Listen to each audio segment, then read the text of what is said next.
Muli na ngang nagsimula ang banal na buwan ng Ramadan ng mga Muslim. Ang diwa, pakahulugan at pagpapahalaga ng mga kapatid nating Muslim sa banal nilang pananampalatayang ito, alamin natin ang ulat ni Edwin Eusebio. Gugulitain muli ng mga Muslim sa iba't ibang panig ng mundo ang buwan ng kanilang pag-aayuno. Ito ang banal na Ramadan. Walang pagkain at inumin ang papahintulutan mula sa madaling araw hanggang sa takipsilim sa araw ng Ramadan.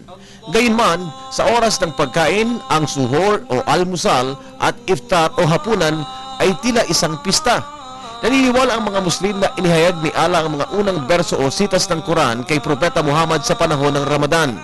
Ang pagsikat ng bagong buwan ang opisyal na palatandaan ng pagsisimula ng Ramadan, alinsunod sa lunar calendar sa bawat panahon. Samantala, ang Ramadan ay nagsisimula 11 araw na mas maaga sa bawat taon sa ilalim ng Western calendar. Bunsod dito, ang holiday ay magsisimula sa Thailand at Indonesia sa Biyernes. Samantalang sa India, Pakistan, Malaysia at Bangladesh, simulang Ramadan alinman sa Sabado at Linggo. Kaugnay ng tradisyong ito, muling bibigyang diin ng mga Muslim ang ilang batas at mga paniniwala na nauugnay sa pagkain. Ito ay dahil ang pagkain ang may malaking bahagi sa pananampalatayang Islam at pagtalima sa utos ng Diyos. Bukod sa pag-aayuno, ang mga Muslim ay kumakain lamang ng naaayong pagkain o halal at itinatakwil na mga pagkain o haram o forbidden foods.